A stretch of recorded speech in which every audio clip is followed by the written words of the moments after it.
contradictoires pour naître de mesures gouvernementales intelligentes. Merci de cette confiance que vous nous faites à Kinshasa, capitale de l'RDC, à Brazzaville, aux environs. Et vous nous suivez aussi de par le monde sur YouTube, petertienrdc.tv.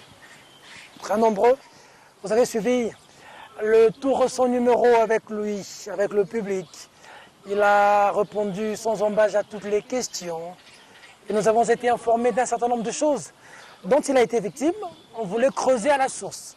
Mais pourquoi aussi creuser sur le retour de l'Assemblée qui sera pour bientôt, des plénières, et aussi sur les questions des leurs, avec lui, député national de son État. Certains l'appellent le Gros Niaou, les autres Papa Molière, l'honorable Léon de Malemba. Bonjour. Monsieur Tiani, merci encore de nous recevoir, puisque nos émissions, ça cartonne toujours, puisque et vous et moi, on est à la disposition de la population et félicitations pour le travail que tu es en train de faire. Merci beaucoup. Sans caresser dans le sens du poil. Oui. Merci beaucoup.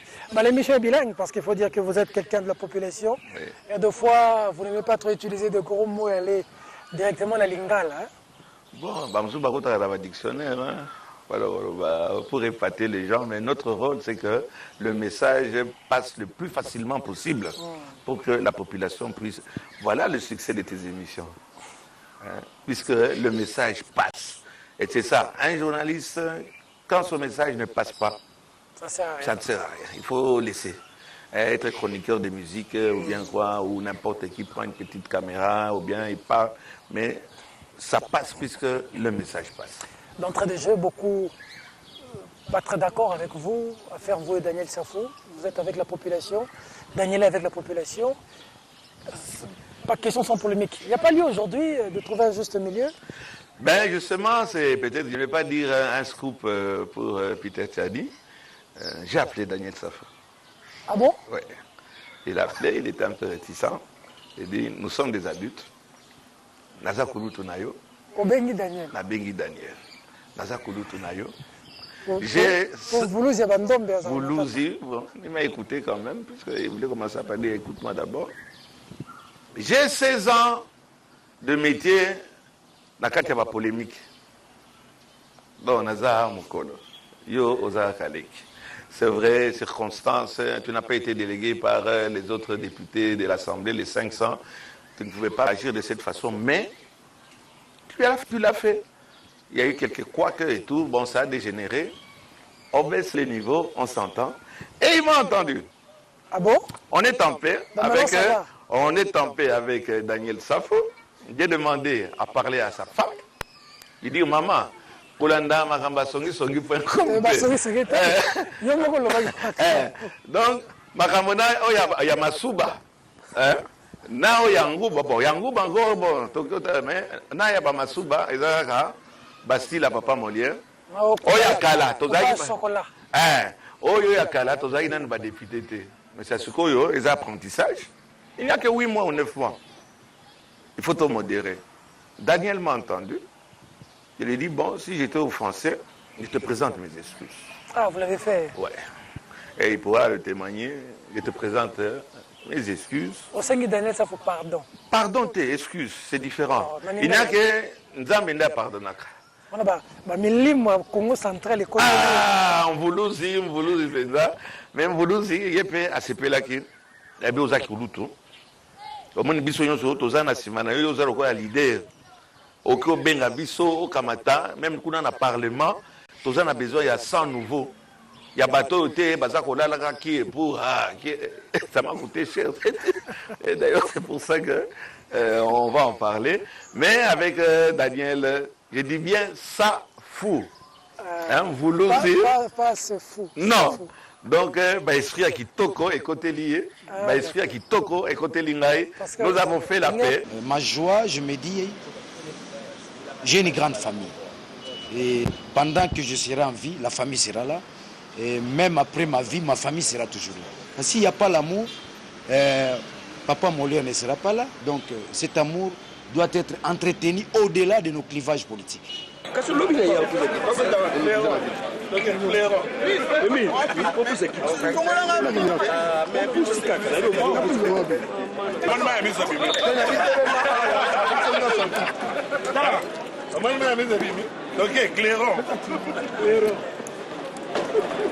Ah, Daniel. On est pour une motion en retour, ouais. Bon. Alors bon, ça va, sinon... J'ai une motion par rapport à quoi? Parce que c'est opinion. Mais Peter Tani, j'ai le droit de critiquer l'Assemblée nationale, l'institution, même si je fais partie de cette institution-là. J'ai le droit de critiquer quand je vois que quelque chose, ça ne va pas. Ce n'est pas pour autant, Balingo Balusango, Balibiano a fingi ba député. Ba député Mingi Baza, d'accord dans Makambo Nalobaki. Un paiement, donc irrégularité de paiement. On demande la parole, jusqu'à présent, on n'a pas encore abordé l'Ikambo et Tali Bato et Batindi Bissoukouda. Beaucoup de députés sont avec moi. Donc il ne faut pas dire, ah non, Afingi va député, ce n'est pas vrai. D'abord, Bafingite, critiquer ne veut pas dire qu'au finga. Naza contrefaçon Oyo, bureau et Assemblée nationale, ils ont dirigé Bisso, tout ça va même été. Donc, si je ne veux pas qu'on l'attende, on a un règlement d'ordre intérieur, et si on a un ce qu'on représente un retour, un rentrée parlementaire. Nabandi au Banga, il faut qu'il y ait une assemblée, puis sécurité n'a pas assuré.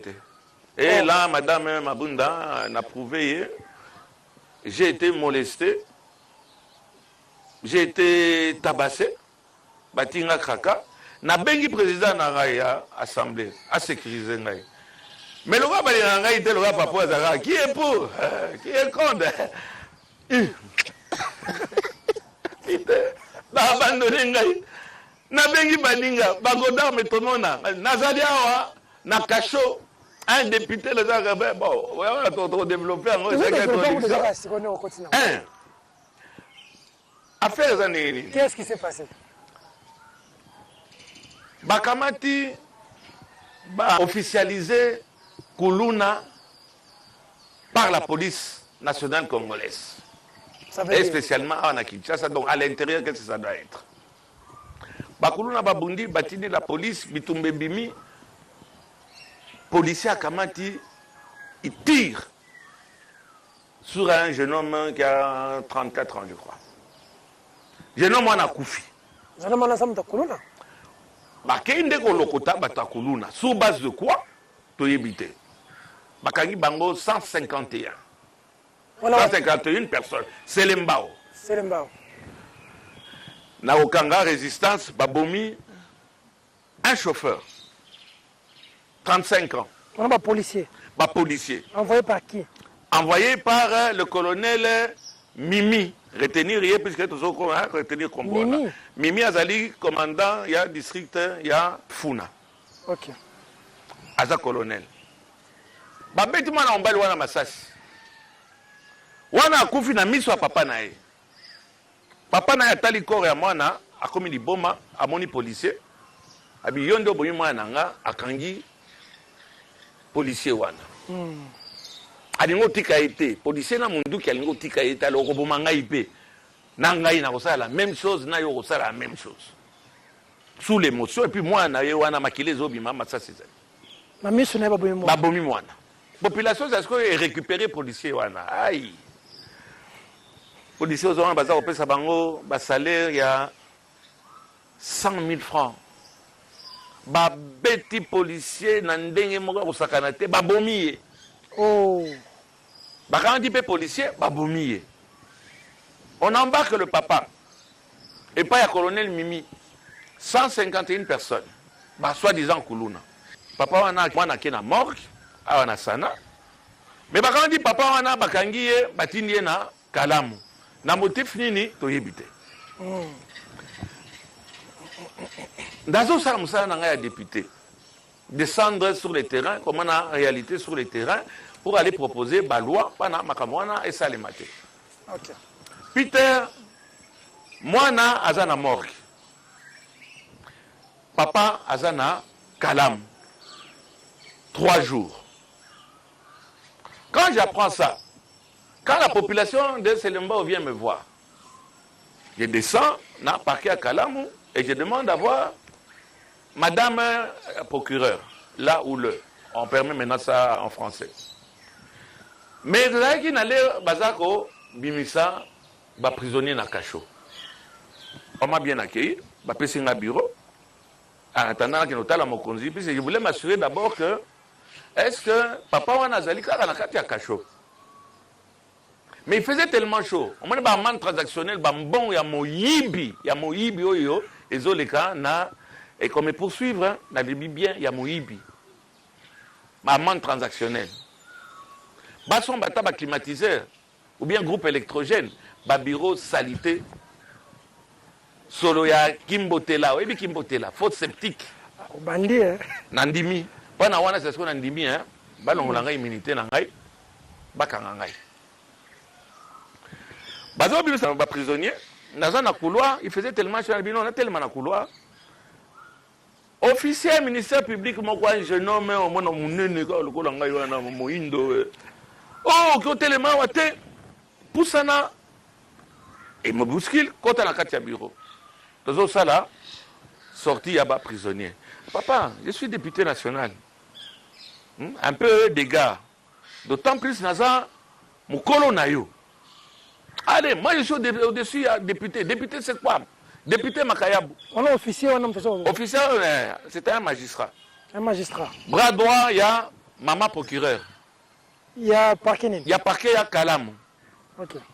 Bon, il y a tempérament dans le il a résisté. Il y a le pouvoir judiciaire et l'équipe pouvoir législatif. Balingo calmé. C'est le journaliste. Au moins, je retiens la leçon. Dengue, Kore, Mobimba. Il y a un judiciaire. Tous les magistrats. Donc, depuis longtemps, papa, il y a un mounoko. Oyo, Atiaka Batouma à la l'aise. Bazouingaï. C'est maintenant le bien aller. On le met au cachot. Pourquoi tu es dans un amigo? Papa, je suis député. Allez, député Makayabo. Oh. Makayabo Yomoko. Ah, injure. Flagrance. Allez. Bosimbaye, Basimingaï. Botier Kraka. Batinga Kraka. Batinga député. Bon, c'est ça, hein, la restauration sur terre, hein, député aux applications à moto. Donc, tout le monde a bateau, batia rabaro, bakraka, nayoki, essaie de oh, moko, et sentir maintenant que batinga kraka. Bolongolé, sapatal, beaucoup de ça, amigo. Tous les magistrats qui étaient là, ils bien non, injure. Les magistrats sont basangel. Basangel, na parquet à Kalam. Na parquet à Kalam. Voilà la population qui m'a kelele. Qui balingo kanga parce qu'il a intervenir pendant ndeko na bango yo bakangi. Il y a 17 personnes qui sont là-bas na cacho dans des conditions moko inhumaines. OK, zali kaka extorsion. Oyo bajan wana bazako sala. Mais on va en arriver là. Voilà basali makelele procureur oyamasi madame bon, le procureur ya Kalamo Ayoki a quitté Sidasko en catastrophe. La population était là, Bakangi Papa Molia. Maman aye a coûté situation, Mogo déjà, Basi Batiaginga Kaka, Babotolinga cellulaire. Téléphone. Téléphone, au moins, Banti, Soki Banti, Nan, Banti, Mi, Biwana, Balata, Bakagulwana. A Tiango déjà Tina Chombo. Et maman procureur là, Bayibinga téléphone, boya, Bopé sa téléphone. Bakamati téléphone, Assimi Yango na Maboko. Pour calmer Bajan Naye, magistrat, c'était difficile. Un député, c'est quoi? Député Makayabo, et là on a retiré Makayabo, on a raté. Magistrat, Bango Nyoso, donc, Bassimi Nanzout. Papa, mais je suis député. Il dit Okoye Bango. Pouvoir Nabino na Yabiso, Yabiso, et l'équipe Yabino. Et n'eût été, il faut préciser, n'eût été l'intervention du procureur. Une dame, c'est maman Boleno va me revenir, c'est elle qui m'a sauvé. La humiliation. Donc le rôle à Salara, d'abord on t'humilie et puis on s'excuse après. J'arrive là-bas, maintenant c'est que je reproche au procureur. À la dame. La dame. Hein, le ou la. On commence à accepter les deux articles. D'accord. Et elle commence à m'auditionner. Elle ne peut pas m'auditionner. Naza député. Ah, ton élection, on a flagrance. Flagrance, il y a nini, babominani, abengi ba magistrat nyonso, ba décider, ce qui va sambisa ngai, azo bossa na ces articles 107. Oui, on ne peut ni m'interroger, ni me détenir, hein, sans Que l'Assemblée l'aval de l'Assemblée nationale. Exact. Ça, c'est la Constitution. Ça, c'est la Constitution. Madame procureure, toute puissante, qui est aux alliés. Mais merci quand même pour l'intervention. Il y a une assemblée. Il y a un kraka. Et on commence à m'attendre. Mais non. Pourquoi vous attendez? Là, il faut que présidente. Je suis en plein vacances parlementaires. Je suis en plein pas na famille na ngai te na yekotala papa wana babomi mwana mbote journaliste tomonaki ndenge okute kokangama par rapport ya liwa ya mwana na yo oyo akufaki na makambo eutani koleka mikolo eleki mais lelo tomoni libanda toyebi te obimi na miracle nini mpe eleka ndenge nini. En tout cas kobima nanga ezalaki mwa pasi me nasepeli mingi na papa Molière ndenge aye kobimisa biso na kati ya parquet soki ye te mbe ero tozalaka na kati ya prison me ye nde asali effort na mwa mbongo na ye azwaka asali ma effort aye kobimisa biso na mwana na ye Liza Lembalemba bango nde basali effort. En tout cas na remercier mingi Liza Lembalemba nde mutu asali opportunité nyonso mpongo lelo nga aza libanda. Mwa liloba eza nini tomonaki quand même mpe ndenge papa Molière azalaki menacé minoté pour na kaka koluka libération na bino mais lelo quand même vous a libéré vous senga nini ba konjo bazolanda siko. Bon ngana biso to regretter mingi ndenge président lobaki to un état de droit.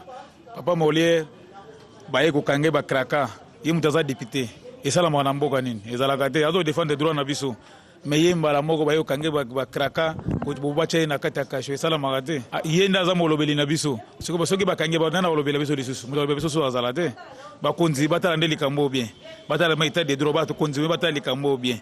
En tout cas na likambo loba mingi te la remercier papa Molière na Liza Lembalemba makamone so basali pona biso to na libanda lelo. Corps ya mwana eza na morgue est-ce que eza na te malamu bambome yango to ndenge nini? Bon corps ya mwana eza na morgue kasana jusqu'à présent bambome yango te po bazobo ya ngai papa na ina getala e soko banda bakotse kuna ti lelo déjà ça fait 7 jours balingi te na getala e so na getala na ndeni yango esengaki biye moko papa Lembalemba aloko akoti mbongo kaka biso nyoso ka tokomika na sima na e. Bon, retenir les sous na cachot, bon retenir pendant 3 jours illégalement. Maman procureur, aïe c'est pas toi n'anyonso, bon le langa problème te.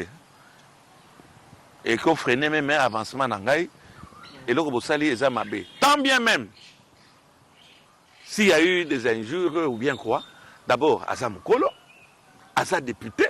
Et ce n'est pas de cette façon-là.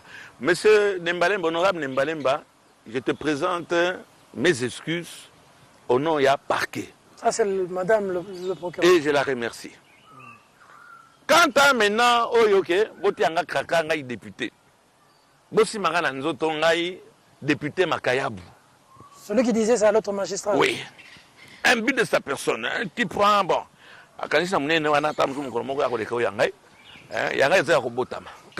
on va en arriver, Peter, pour dénoncer ce qui se passe là-bas, et je vais continuer à dénoncer jusqu'à ce que balonga immunité nangai et que mangaite. Il y a mon keba immunité, il ne vit pas, il ne sortira pas. Vous croyez qu'il va bon, problème on a payé comme un fonds de commerce à Batebe, le roi tout ça koyoka. Na kamani na bina benga présidente nangai, qui n'a pas séquestré pendant 1h30. Naza na parquet ya Kalamo. Article 60, combien on a? Vous ne pouvez pas m'interroger, madame. Vous ne pouvez pas m'entendre. Il y a une procédure. Tant bien même nous allons. Tant bien même si on doit aller dans la flagrance. Il y a une procédure. Vous ne pouvez pas d'office vous saisir sans prévenir. Responsable, il y a l'Assemblée nationale qui est la présidente, Janine Mabunda. Hey, Peter, qui a dit Giben. Nabengi mokozi. On a calmé ça wana. Maman donc zelinga téléphone habité, il faut nabenga président ngai. Puis qu'on lui sait on présente des excuses papa Molière tika. Toti yaka ndingwana. OK ngazo kola olinga nkoi. olinga wana baza kobeta bakobeta ya kobondela otia okoloba na koloba te kaka soka bimi kaka na 1 mètre wana bandi yango otiki ngai na kotika mais nabenga présidente nanga nabengi présidente nanga Maman Janine Mabunda Maman Janine Mabunda nzoka na yebaki te makambo na lobaka qui est pour nzoka nde soit assemblée mobimba nakomi persona non grata ofingi ba parlementaire non na revendiquer façon baza kofuta biso mbongo baza kofuta biso mbongo ya mabe insuffisant SMIC est à $100. Biso bazo pesa biso 4500. On peut croire que c'est beaucoup. Vous imaginez le nombre de gens au Bayaka pour solliciter au sein d'intervention na wana okenda ko pesa nini 1000 francs, $5, $10. Mais ça c'est un autre chapitre. Wana za pas baninga bakanisi ke na lobby contre ba. Il y a je peux dire la moitié ya ba membres ba collègues na ngai o baza ko soutenir ngai. Bon, peut-être façon ya ko lobango. Makambo ya Bécharpe, makambo ya ba qui est pour, makambo ya tozolala, mais tolala te ngala za kolala tu. O fango ndemba fango nazalaki kolala na yeko sutuka baza ko betanga ba bitala keba kamera video. Kambo nini oyo ngai na sali bandeko nazalaki kolala na longwe na pongi bayebisinga likambo ezali kotoko na maya mungwa mama et na humour wana nakomi persona non grata na assemblée nabengi mokonzi Maman Janine Mabunda Maman mokonzi aboyo mangai atineli ngai directeur de cabinet na ye atuna ngai na wana na numéro Maman Mokonzi na numéro ya Maman mokonzi Makia Mwango mtayambi un autre nani conseiller je crois que juridique il est dans le cabinet du président na cabinet ya madame Mabunda ayoki nga nazoloba Peter na émotion première fois batianga kaka omona na tiaka wana ezali na agent moko atielanga bana bakanga photo mais oyo ezali bazokanga photo te kaka 4 fois batinga kaka ndonga kaka eswaka noki bisunya esalinga fui abi mama yebisa mama batinga bakaka te ngai émotion kuta eza nango yoka na telefone type à Katarina Moseka. Yo le bas qui est pour Ozui.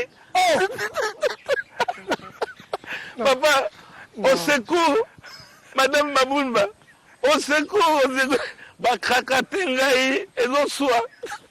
C'est comme ça, le canal dans la fungola. Comment type à Mokuse wana a poudré la fungola. Baza Quentin a kraka. Mère, mère, vous avez vu, yo, le bal est sous qui est pour, aussi. Ça, c'est le numéro de Madame Mabunda. Mabunda, Nakanti Maman s'est lié, SMS. Jusqu'à la minute, on a zolo bawa. Assemblée est abandonnée, pendant qui est pour, qui est contre. Nabengi Bagauda Motemona, bango yo so bien ozuité oui. Mais même si aujourd'hui on a humour, mais c'est quand même grave. Non. L'Assemblée nationale, c'est quand même un corps. Non seulement ça, mais nako belela nani si ce n'est pas ma présidente. Tant bien même elle doit accepter mon consignon son andima critique. Yanga ezali ko finga te eza critique. Le président de la République matin midi soir. Kabila, matin, midi, soir. Kabila père, matin, midi, soir. Ne parlons pas à mon bout. Bafingaka, batongaka, yangeza remarque, on a d'accord. Bon, on va abandonner la sort nanga. Pendant que vous autres étiez député Likayab. Basinga, député Likayab.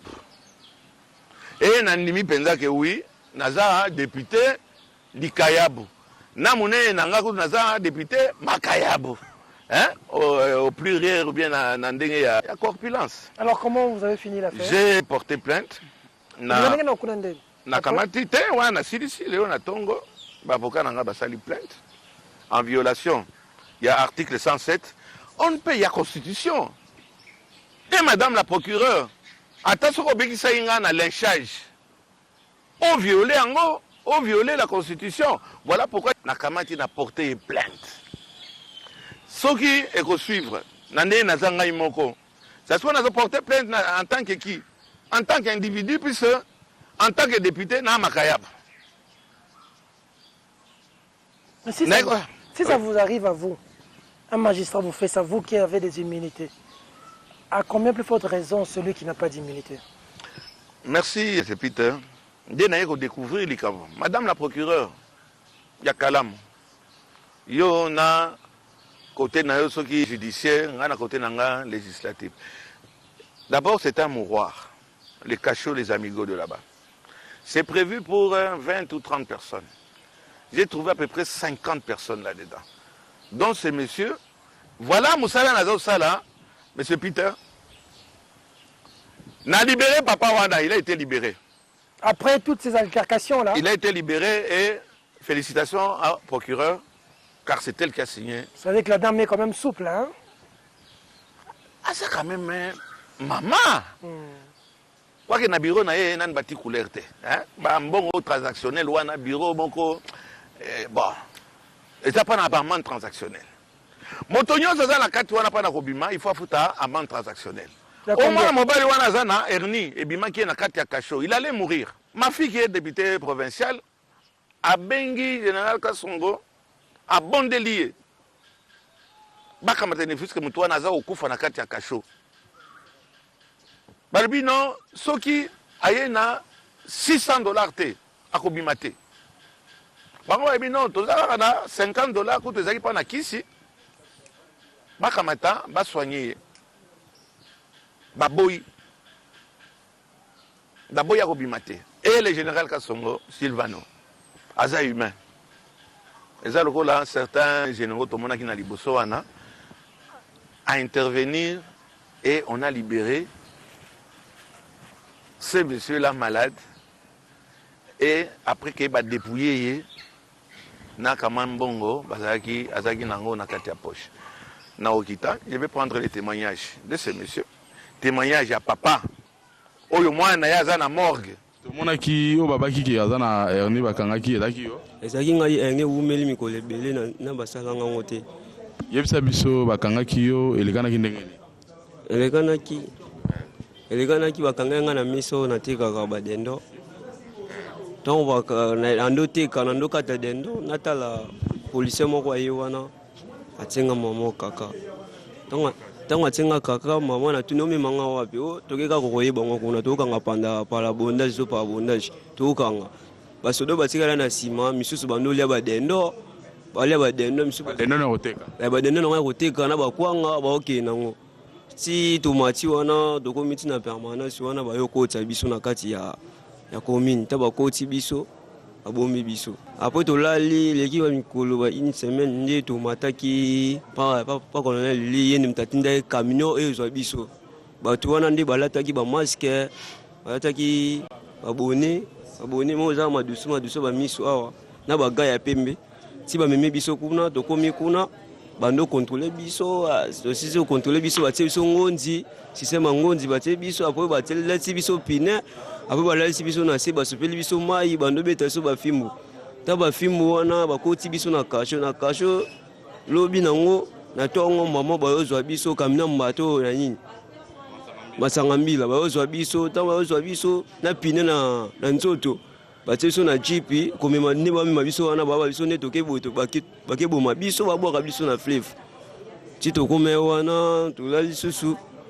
na 4 heures wana susu camion wana ya nini ya pake ya kina ntango bayozwa biso tokomi ti na pake kuna na pake ntango tokomi kuna bakoti biso mama na kati tofandi leki bajour après toyomona Molière nde ayaki wana tango aye papa Molière tango ayaki po libérer biso avocat mo azaki wana ando bude pa Molière yo za nani olakisaka nini biso toyebi yo awa pa Molière alobi bino boyebi nga te tina lekana te boyebi nga te otaboye pa Molière basi bakangi mama bakaka biso tomona ti bakangi bakaka babimene ti libanda pa Molière alobi obokangi nga te mpona mona bokangi ngai okotanga na kati ya komini na mona bokangi ngai apres nalali nde na ondima bokangi ngai kaka boye na ondima te apres tant papa molaire alobi bongo après maman bazwi nini wana bazwi babami maman na porte libaya mo babami na porte photo mo na sous makambo te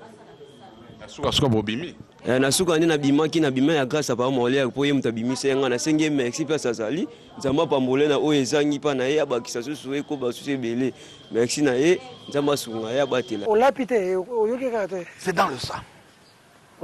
Nzungu omonaka makala wana ezaka na sia nzungu wana omoni nzungu ezaka toujours noir ato boniki yango ndenge nini toujours batrace eotikala l'injustice mais yo ozolanda ndenge moko te pour la population voilà ta popularité on reste humain député ou pas député Makayabou ou bien Piodi ou bien tout ce qu'on veut on reste d'abord toza batu na baninga o nyonso bakalisa ita mususu bakolongola ngai immunité ou bien eno moko tata bo abandonner ngai na comité to na ok ba kopeta ngai na comme on banga quand on m'abandonne comme ça on abandonne un député au cachot qui crie na détresse qui est venu intervenir pas dans la famille na ngai te pas na tata na ngai maman na ngai te peut-être même électeur à mutu mususu on m'abandonne totalement comme ça tel loko moko te ba mususu o bazaki message na ngai bati au moni ba sticker wana oyo mutaza ko kata la kosenga kosa okufa oyeba likamuni et okoma na simana yo ça c'est l'incident avec une assemblée nationale pareille qu'est-ce que la population peut attendre? Rien, il n'y aura rien quand pour des problèmes de sentiments quand moi critique et salami na sens où il y a qu'on rigoler mais dans l'humour c'est ça le satirique. Dans l'humour, il y a un message qui passe. On en fait un problème sentimental, on en fait un problème personnel, pas un seul député. Nasir Rabango. Papa, nazo c'est plus que bazo pesa biso $4,000 et andambo, lelo 500, lobi 300. Na lo bango te, mais mingi baza pona ngai. Te afingi ba député non, na critiqué assemblée. Et ça na cadre ya musalo ba votaki nga puisque mutumoko eza na madame Mabunda eza na bureau na ba mutumoko a voté nga ite, c'est la population ba tininga kuna. Et j'ai pu faire sortir et le papa. Na garçon zaki na irani. Près que akufa. Na kati ya kasho, na kasho wana on fait de l'extorsion. Comment ça? On fait de l'extorsion pendant obima, amende transactionnelle $600 à la gueule du client. Aux gens qui ont $1,000. Au Azari na tengu na Ernio Ebima qui est $600. On est en train, revenons au colonel Mimi. 151 personnes arrêtées. 3 jours au-delà du délai de détention légale. Donc il faut intervenir. Pour singuer encore une fois le général Kassongo. Bon libérer. Va libérer ceux qui 60. Moussous va bombi. Pour libérer wana amende transactionnelle. Le lendemain, Bakangi. Mais Bakulu na wana Bokangi, c'est que Bango Nyonso baza libéré. Mais Bokangi Bango Poani. Et comme COP, et comme Bilanga, et à la police, et à niveau, il y a procureur, il y a Kalamou. Oui, mais Papa Molière, il y a aussi un problème sérieux. Dernièrement, tu vivre dans le machette, les autres bêtes, comme pas possible. Est-ce que la police a quand même la droite et est-ce que c'est pas exagéré ça? Droit, on a beau transformer en gros, il y a pillage. Il y a eu pillage. Pas cellulaire. Pas chombo, iki. Au compte de la carte, il y a banda quoi. Oui, aux députés. Aux policiers, au compte de la d'accord, mais ça, nous avons la machette à 4 machette. Papa, nalobi, ça va. L'année là, il a lichette naé. Au groupe famille naé mobimbate. Ça se koyo, il y a zakuluna. Azo mo batuna machette. Bokangiye. Ah, ça se koyo batiki bangonyoso en liberté. Pourquoi? Puisque bafuta qui amende transactionnelle. Et cercle vicieux wana, coronavirus wana. Et ça coronavirus. Donc, la police, oyo, il y a Selembao. Il y a Selembao. Funa, Selembao. Et, bon, on a félicité, puisque ça, moi, on a bondi de façon à ce que, va libérer Batouana. Mais, M. Peter, sur Azakoulou, on a cassé boutique, on a 140 personnes libérées par le colonel Mimi, moyennant paiement. J'ai demandé à son chef, qui est le général Kassongo, à suspendre. Pour la Salini. On a besoin d'enquête, il y a eu mort d'homme. Quand il y a eu mort... Doli Makamboza wapi. Doli Makamboza peut-être masasi, garçon na kufaki. Garde nae. Garde nae. Mais où est Doli Makam? Bakangaye. Bakangaye. Où est le garde? À Poudra. Akima. Madame la colonelle doit être suspendue en attendant l'enquête. Ça, je l'ai demandé au niveau de son chef. Et le général Kassongo, Alandiango Malamo, Alandiango Te Malamo, mais tout se constitué partie civile, na ba habitant Selembao, au mimi Sasiko, na niveau ya auditorat militaire. To fundiye. Na kanisi batinyo so balandi mikolo yo désordre oyo et salamina Selembao. En tant qu'élu Yafuna, en tant que député national, Tokitina, maman député provincial, Toye Kotuna, le numéro 1. Le numéro 1, il y a Selembao. Toye pas monsieur le maire, Obino Obengaka, bourgmestre. Mais à expliquer, Makamoni n'est que la population a été terrorisée pendant 2 jours dans le terrain Oyoyaye. Monsieur le maire, bonjour. Bonjour. Nakasi batunyo so bazolanda yo. Peto osala tout panel de cas na ba chaîne le maximum ba chaîne oyo balanda puisqu'il y a eu mort d'homme. Bat bazolo ba batumi sato, bamso ba lui batumi balé. Qu'est-ce qui s'est passé monsieur le maire? Bon, merci papa Molière. Au fait, on a commis une abuso insécurité zali. Ba kuluna bazo megaka ko terroriser ba paisible citoyen. Na bandi commandement ya Mama Lili. Mama Lili azana ni. Mama Lili azali colonel ya district. Yeye mjazo s'occuper na district ya Mongafula.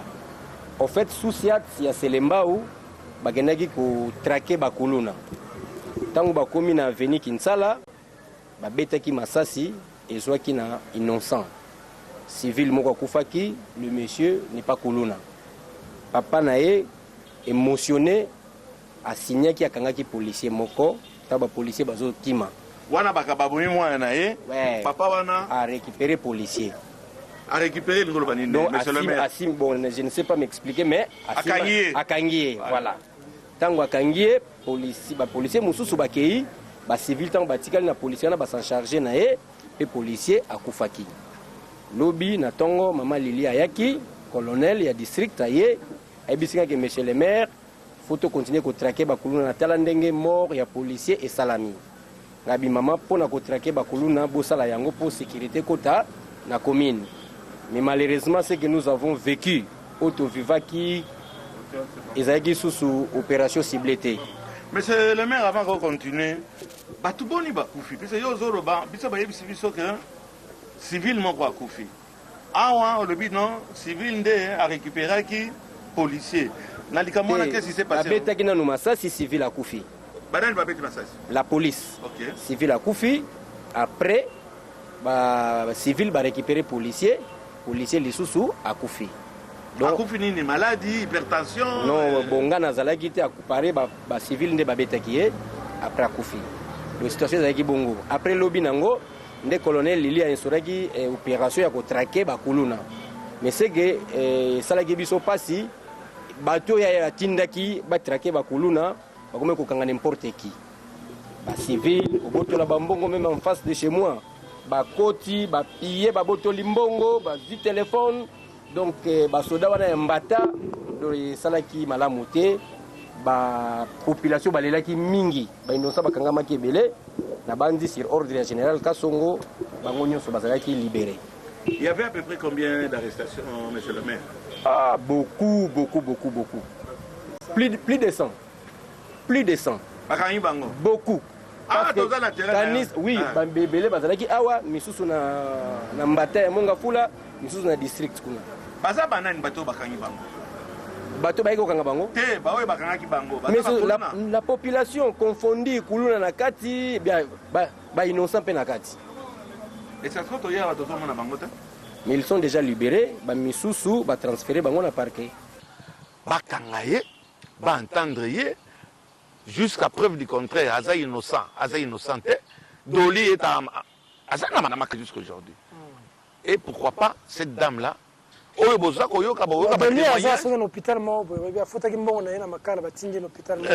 frère, ce n'est que humain.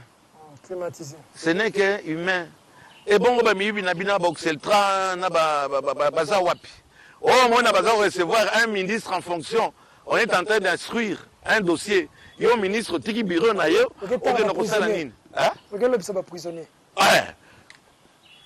Kanyaka ezako tambola kuna ndozo mona batamakala bazako espérer mingi ba prisonnier andengo wana puisque wana batielo ventilateur eza na location journalier. So nous à TV eza na location et to éviter na ba mama baza pemeni puisque bakabola ba eh na ça qui 3 jours au Kalisi président na ça qui 3 ans. Ni ministre mo balingo teka terrain ya à football à Gombe. On a dénoncé mais au moins, la population. J'ai pu libérer le papa. Il va organiser Matanga, Yamanae. Nakeia, Wasasikoyo. Pendant qu'on appelle policier. Policier à Zamoto. Obabomaki. L'exercice, ça fonctionne. Le coup là, Madame Mabounda Balingaï, Obomangaï, l'exercice, ça fonctionne. Et pour abandonner ngai au moins député Makambazolo bah oui na façon un peu ironique mais dans le fin fond maman Mabunda zalaki te mutu na bengiye soki moka yambaki ngeza peut-être différent maman na bengiye directeur du cabinet bi maman ayebisi ngai problème nini yoka émotionnel wa batinga kaka les gens reçoivent et je vais me battre. J'ai porté plainte et j'espère que ça va aller. Le général Kasson, j'espère qu'il va suspendre jusqu'à nouvel ordre. D'accord. Mimi, et malgré ça, comme il y a eu mort d'homme, on saisit l'auditorat militaire. Ok, on espère que ça va aboutir, hein, mais bon. Ça doit aboutir, on ne peut pas continuer à tuer les gens comme ça. Il n'y a pas de gens qui se réveillent aujourd'hui et disent ah non, Naza magistrat, je suis Dieu. Naza colonel, Naza Dieu. On a des magistrats tout puissants ici. Hein? Surtout, Vimba, le roi Papa Moulé, a eu un député Makayabo. Un magistrat qui dit. Un magistrat. Dès ce je ne pouvais pas accepter aussi ça. On a répliqué. Et outrage. Tout le corps judiciaire. Et au moins ils étaient unis. Mais ngai moko ça on a pas de tabiso ça oh député moko za pemena wate au moins là makambo ya coronavirus wala oh basengi médecin directeur ya ngaliema pana akita esika papa alapi alibiso bolonga ngambu sala bolonga mais na aucunité le malade s'est retrouvé seul na kopwana il ka moko soigner un ministre qui ne maîtrise pas secteur naie. Qu'est-ce qui s'est passé l'affaire coronavirus exact. Papa Moleri ozalaka mutu ya vérité, mutu ba investigation. Ndeko nanga Israël Mutombo, bon anniversaire à lui d'ailleurs depuis hier. Bengaki mutu wana ba solaki na téléphone, tonandi ben nabilili. Yo ozalaka na information. Coronavirus eza na Kinshasa to ezate. Situation nango eza ndenge nini? Pe mutu wana sikoyo aza wapi? À vous. Bonjour monsieur. Oui, bonjour. Ouais, Naza congolais. Comment on a? Ngai Faustin. Oza de nationalité nini? Congolaise. Oza nationalité congolaise. Comment on Faustin Kitika? Fitika. Yo uti France au Vandakao. Uti France. Okomaki à jour nini? Dimanche na Boutou. Okomaki dimanche na Boutou. Ouais. Qu'est-ce qui s'est passé au juste? Ce qui s'est passé, c'est que tant qu'on a commis dimanche wana tobimi na biso bien na ye na hôtel bon déjà na yokaki neti moi fièvre moko esali ngai moi fièvre esali ngai bon natuni madame na ngai alobi nanga peut-être bavaccin nazwaki kuna avant toya nde yango wana moto esali nga peut-être ndenge wana namoni lokola fièvre yango etungisaki nga mwa moke nabi bon natongo tokende na hôpital na lukaza bakomela ngai bakisi okende na hôpital nini okende na hôpital na Ngaliema nakendeki na Ngaliema nake na Ngaliema mpe bien nakutani mpe na bamédecin nake na urgence na Ngaliema bamédecin bakomeli nga mpe bakisi bakomeli nga antibiotique na ba kisi moko boye na komela po esila kala moko. C'est tout. Après nazongi na nganda kuna komi sikoyo na ndaku na ke côté ya bandal kota la famille tante na ngai. Après na kaka batumba ye na babengi tante na ngai keno bakoya ko baya ko salanga ba examen. Ba ko salanga ba examen. Normalement na sala ba examen makila na ngali ma mesura na balubi na ngano loko e kuma kitar. Donc, moi, je ça langue et ça le on a le lendemain. Après, na bandi kaka na banda na on a kaka groupe à batwana et oh non, il faut tout ça le examen. Bazaba minanga bato bayaki. Bon, na éviter so baba minanga balobi bango baza soki banani o bango ba yeko ba sala le examen ba sala tout le monde bato ba uta photo bango nyonso ba sala bango ba examen pone na uta ba mikiliwa na ngali Mondenge ni ono pour malade zafuna donc il faut ils en ont le côté ça pas épargner tant que na ebi na kina na problème mokote na eba ki le côté il y a pas de problème on vit que ça na bio ba ye wana ba slash ba teni na monika ba laki ba teni ba che ba masque ba nini allez ba ye ba na bandal na bandal zela toke ni mbango ba prélever makila na bandal OK ba prélever tout après le vatité moto ayaki kwa président linga mikaburo tonga ebukani yango moko ebukani ao bana ba ona tonga mususte ba tei ba prélever nga ka salive ba kenango ba dia o ekoki e ba tei allez sili nango pe nga na kanisa ke leki nango nga le lendemain na kesi ko na ngalie ma parce que fallait passer nango ba examen mususu wana makila ndi nazonga kisu na ngalie ma hier Ngaliema ba prélever ngai makila pour na ba vie ba malaria ou enfin état de santé na ngani na ba ka fièvre ba prélever ngai makila et c'est tout après na zoni na hôtel na hôtel na ville la belle vie voilà c'est là-bas que j'étais na vandi na vandi en famille vous avez la chambre numéro combien 120. Alors, ne baye kozwayo? Oui, na comprendre que tu vas dire kana ba membre de famille ba yaki kotala nga tu vas na biso tozo solo la dani na yo kaka ba beti porte no ba cercle o nini na comprendre ba lobi goza coronavirus oh non ba lobi na nga ono test ba sala kiyo ya salive est positif donc oza na coronavirus na vie pas. Bon, yo est-ce que yo ozo kosola obana ko kosola fièvre zaka ndenge zalaki? Donc nembangu po eza TV tango baziwo bamemi yo wapi après wana après ngai komema ngai balobi na ngai tango ba expliquer ngai keno ba komema ngai ba kochanga na ba condition bien bani bo kana le monique na ta patriote na dit bon il y a pas de problème bo komema ngai na place il y a pas de problème ni bo changa na ba condition bien dit mais ba memi nga banda lobi ba ekotika ngai awa na kinga sa so hôpital ba chinois la place moko boye eza même pas chambre eza bureau so ki nini place moko dérisoire donc ba condition moko déplorable donc nazo yo bateleli na ça. Donc Israël bon anniversaire, on est en contact. Il m'appelle. Il dit papa Molire, voilà ce qui est en train de se passer et tout.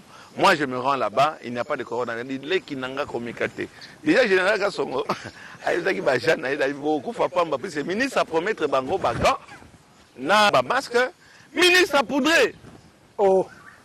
Ketebi, comment Etengi longondo. Etengi. Oui, comme ministre à santé. J'ai appelé le ministre. Monsieur le ministre, cette histoire-là, c'est vrai ou pas? La Bengi ministre. Il est honorable, c'est vrai. Mais quelle disposition vous avez prise voilà, Kambouana? Moi-même, je me rends sur place. Monsieur le ministre, je suis en contact avec il s'appelle aussi Kassongo, le major Kassongo qui est là. Il n'a ni gants, ni... Il est là exposé. Ce monsieur, il semble qu'il est alité. Ah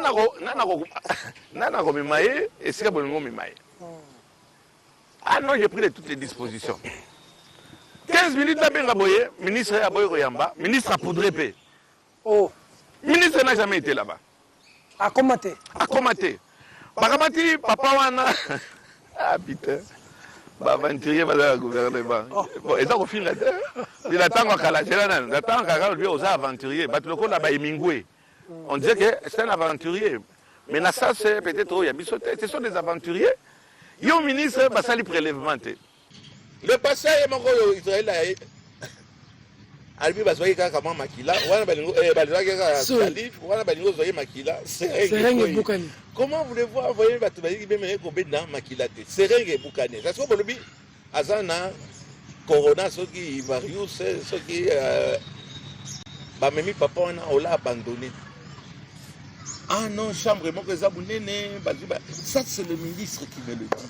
Monsieur le ministre, on a causé avec vous. Que vous avez pris toutes les précautions. Non seulement au Kimi, au Keïta, médecin directeur et Angaliema, à Kimi, à Keïta. Mais qui directeur Angaliema, Kimi, il fallait qu'il ne connaisse. Oui, il fallait qu'il ne. Papa, on a quitté, il n'est pas naïf. Angaliema. Parce qu'on a, il faut pas transférer. Votre acquitté, la carte avion. L'aéroport, on va repérer, il y a ça 20 thèmes. Il y a 20 thèmes hors ligne, je ne sais pas. On va détecter le reporter. À combien, à la descente de l'avion? Je voulais bien dire quelque chose de très important. L'Italie vient de décréter donc tout le pays.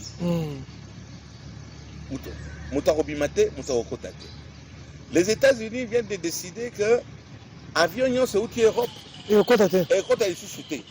Nous, on permet à Éthiopiens de aller en Chine. Qui continue d'atterrir là, on n'a aucun matériel. Avec un ministre qui nous prélever ça dans Makila. José Makilate. On a au profond de langue. Allez vous prélever Makilate et vous déclarez qu'Azana na virus. Vous abandonnez kuna na Kinkole Zawapi et Zapembe na Kingakati. Tentative ya coup d'état. Balingo Sala, ancien président de la République, Balingo Sala, les coups d'État. Puisque Bakao Lukagara, et si mais Erozana, Raïs, donc Raïs, mon taliboson, Batineli, bon, mais qui n'est pas sur le Kokate, Batineli Raïs, c'est ce que yo. Mouta coronavirus. Coronavirus. Raïs, la biso, Ayago Kinga, Lingwana. Eh, maman Olive, t'as la biso du Cambo. Batinengo, à Kingakate, c'est ça, vous savez. Boul nino yo ministre, il y a eu des pestes. Boul nino yo zala kinango. Il faut voir que ça pite, mais boul nini yo ministre, il y a eu des pestes au Tinda. Motaza la corona, virus, au Tinda pembeni, ya kan ya mokonzi, na kinga kati. Ah! Oh papa monoko, mais le message passe. Le ministre là, l'agriculture, il y a des missions exactes dans le Bisso. Il devait avoir la. Parce qu'il va commencer, c'était un sujet belge, ensuite on change, ça devient un sujet français. De minute à minute, au fur et à mesure que le virus était hommes d'abord il était belge, et puis français, et puis belgo, franco-belgo, je ne sais pas quoi, et puis tout d'un coup, comme congolais, au fur et à mesure, on a dit ça a dit que l'Organisation mondiale de la santé, basée sur 130 millions de dollars. Mais l'Organisation mondiale de la santé vient de confirmer qu'il y a un cas de coronavirus ici, non? Avec des gens qui sont en train de prélever le sang, comme l'a envoyé le ministre Eteni. Oh,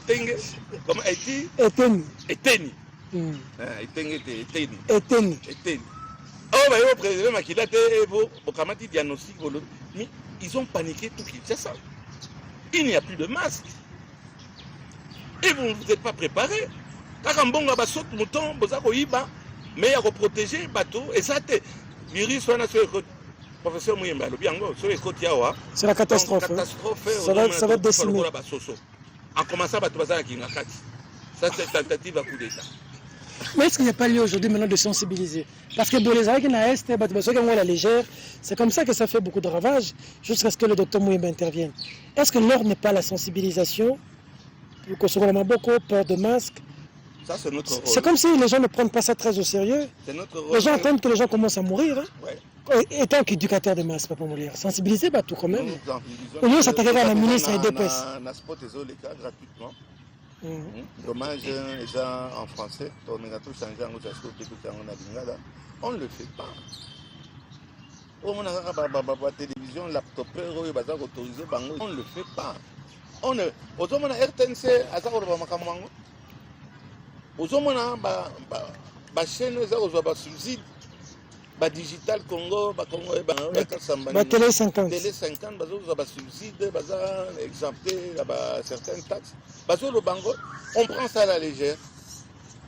On rigole, les Congolais l'aiment bien rigoler, en commençant même par moi. Ils commencent même à faire des blagues sur ça. Des blagues sur ça. Mais quand ça va, comme disait mon jeune frère Safou, quand ça va péter, À Rome, par exemple, on n'a pas de sortie jusqu'au 4 avril. Comment est-ce qu'on ne peut pas interdire à Éthiopian, à Yawa? Qu'est-ce qu'on attend? Il y a Pamba, bilan négatif et il y a gouvernement Ilunga. Yoibisanga, ministre, a fini. Non, il a fini, je critique. Chaque ministre a aussi un bilan naïe. Awa, bilan négatif. Obele ba sextape, bazako sala, ba scandale ya mitakala. Ya député na utuko mona mikolo. Député moko na échappe na ye, tale long dese asi akidisi miso na plaisir. Ba biloko abozo ba ndingi wana, ba ko sala ba bilan na bango. Moi je descends sur place, on me met le kraka pour ma population. So ba commission été na mi commission moko. OK. Donc on ne fait pas le travail et dès que vous essayez de toucher le bureau de l'Assemblée nationale va abandonner Ngaï. J'espère seulement qu'à un niveau, il y a... Conseil supérieur magistrat. Voilà. On va convoquer ce magistrat, l'identifier, le convoquer et juger son acte. Si c'est autorisé par le côté judiciaire, Nandimi, Naza, député Makayabo. C'est quand même grave ça. Hein? Oui. D'accord. Mais est-ce que ce n'est pas dangereux quand déjà le directeur... Le médecin directeur, il y a Ngalima, a beaucoup qui t'a placé malade. Sauf qu'il y a un médecin beaucoup qui t'a bonne pour la biso. Papa, Azana Bana. Papa, c'est Bagante.